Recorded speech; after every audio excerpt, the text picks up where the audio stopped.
time, I'd like to introduce our featured speaker for today, whom we are all very familiar with. Anthony Knight. Knight is the president and CEO of the Baton Foundation, a Georgia nonprofit organization that serves the emotional, intellectual, and cultural needs of Black boys ages 11 through 17. Before founding the foundation, Mr. Knight worked as a museum educator and consultant. Mr. Knight has extensive experience with and interest in African American history and culture, public and living history, informal education, and Black youth. Mr. Knight's work with the Baton Foundation reflects his ongoing interest in the issues and practices related to the collecting, preservation, and interpretation of information about and material culture from the African diaspora. Mr. Knight's undergraduate work was in Spanish and English, and his graduate work was in museum education. And Mr. Knight also holds a degree in Spanish to English translation from the Núcleo de Estudios Lingüísticos y Sociales in Caracas, Venezuela.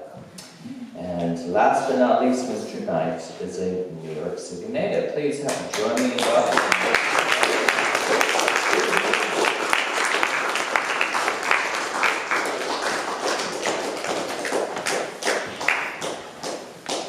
Good morning, everyone. How are you? Good morning. I think I need to shorten that bio. It is too much.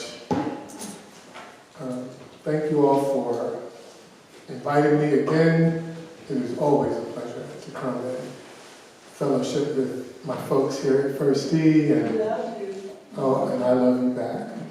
I love you back. Before I get started, I wanted to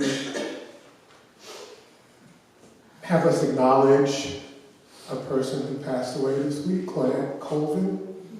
You may have heard. She was the Rosa Parks before there was Rosa Parks. She actually sat down on a bus 9 months before Mrs. Parks in March. 15-year-old, dark-skinned Black girl who was not married and pregnant. And so the NAACP didn't think that would be a wise decision to have someone like her represent the movement. These kinds of things happen in our society, and they happen in the Black community all the time.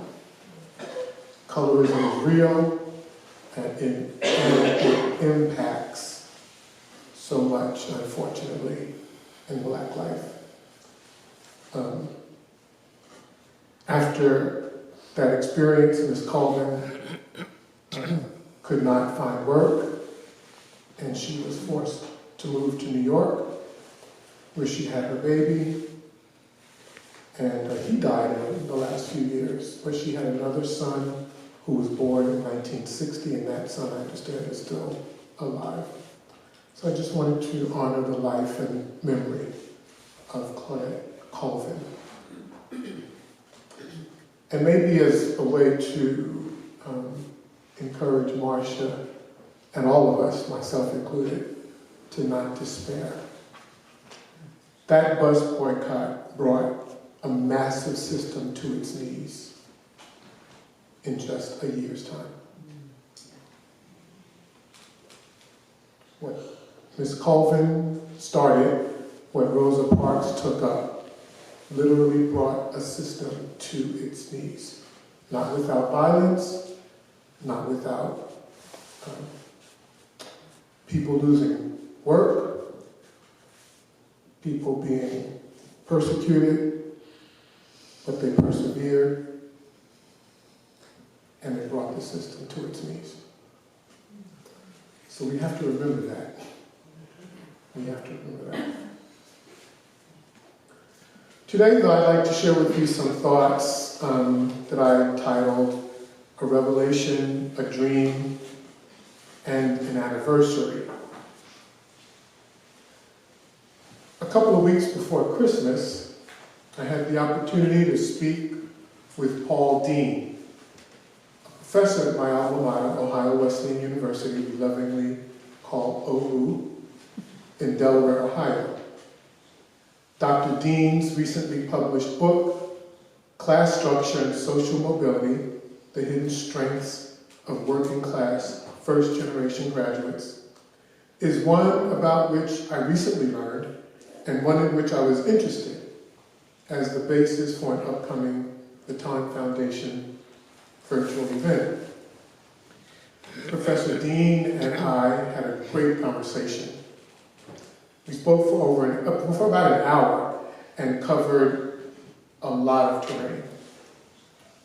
We talked about my days as a first-gen college student at OU in the early 80s, to my upbringing in New York City, to his work both before Ohio Wesleyan and now as a professor at the university, and to his upbringing in upstate New York, Jamestown specifically. It was during that part of the conversation that I had my revelation. As Paul talked about his youth and adolescence in Jamestown, he talked about his family's blue-collar existence. Of course, my own youth and the ignorance that often accompanies youth gave me no clues that white folk like Paul's family even existed in the state. And while they had a small home and were able to pay the bills, there wasn't money left for any extras. I listened with rapt attention, as it was like talking to a person from another country.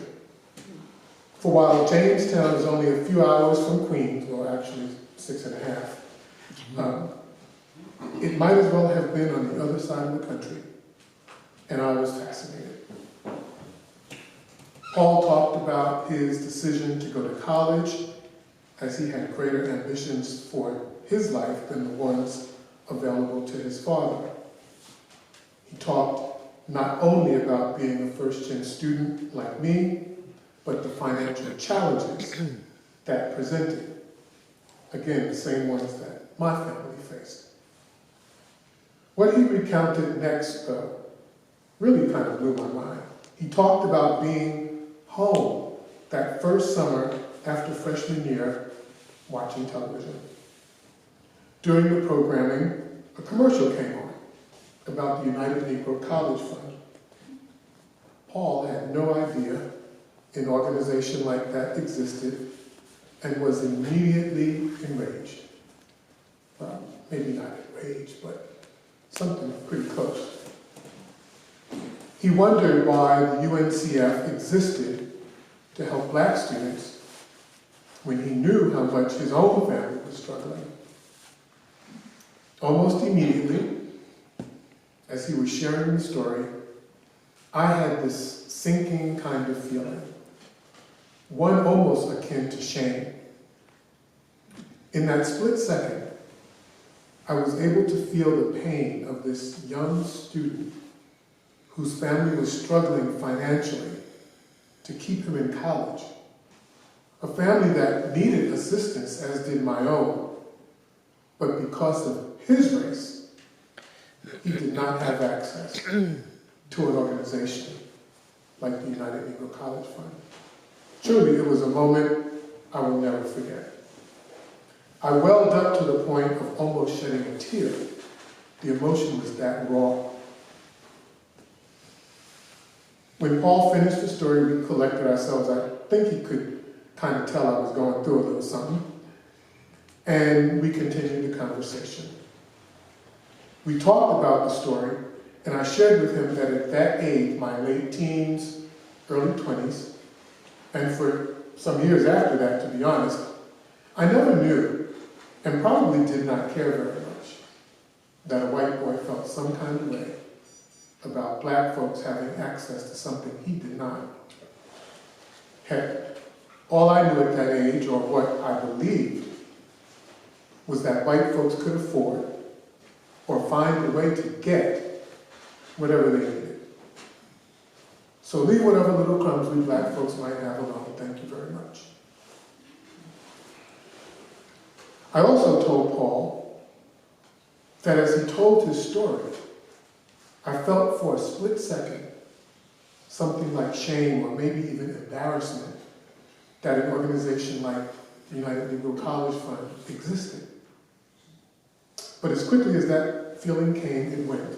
Because at this current age, I understand clearly why the UNCF and other organizations that support Black people exist.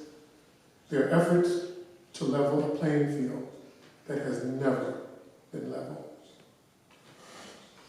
Not long after this exchange, Paul and I ended our conversation, and he agreed to do a program for the Baton Foundation in April. And I really can't wait. He is a lovely human being, and I'm thrilled to know him. But while that conversation ended that Friday morning in mid-December, it lingered with me for days, indeed, for weeks. I knew that once we got past all the holiday drama, Dr. King's birthday and holiday would soon follow. I could not stop thinking about Paul and about Dr. King's work and the awakening of sorts that he had toward the ends of his life. An awakening that informed him that all human beings are equal and that many white folks are disenfranchised in ways similar to Black people. For while the country's racial caste privileges whites, all whites are not always aware of that privilege, especially in all or mostly white spaces like Jamestown, New York. At his young age, Paul wasn't fully aware of his privilege, and he had no context within which to understand something like the United Negro College Fund. In the final years of his life, Dr. King understood this, and it was what propelled him to plan the 1968 Poor People's Campaign, a campaign inspired by the desire for economic justice across the board, the idea that all people should have what they need to live.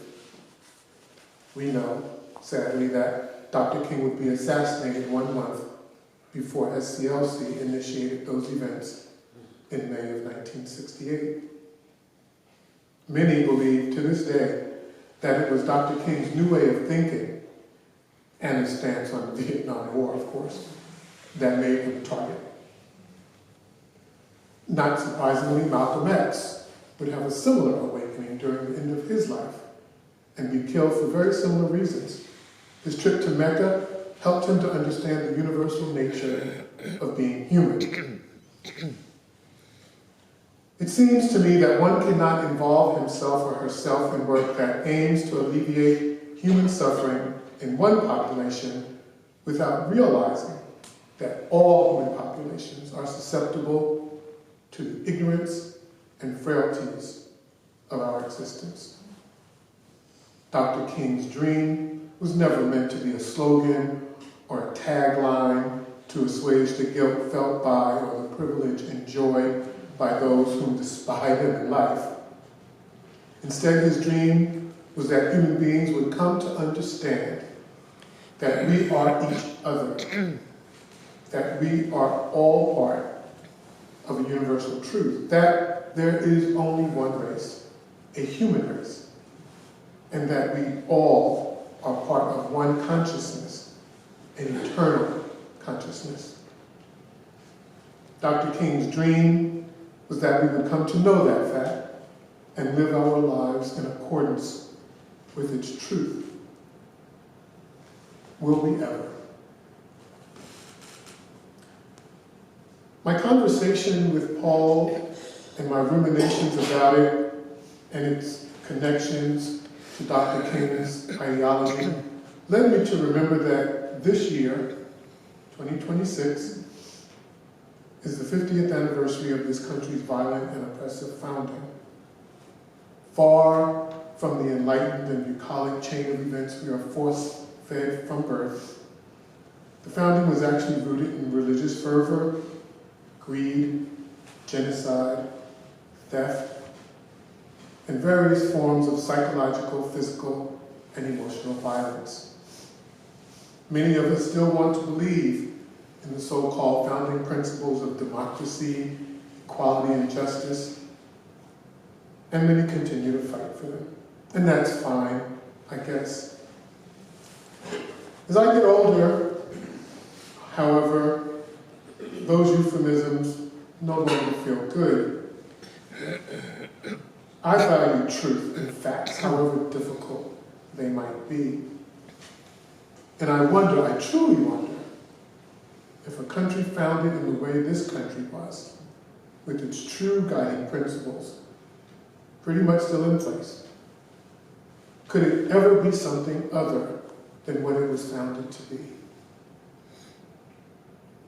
We often hear these days that the United States is a country of laws. Well, at one time in the country's history, killing, deceiving, and subjugating Native peoples were practices cloaked in law.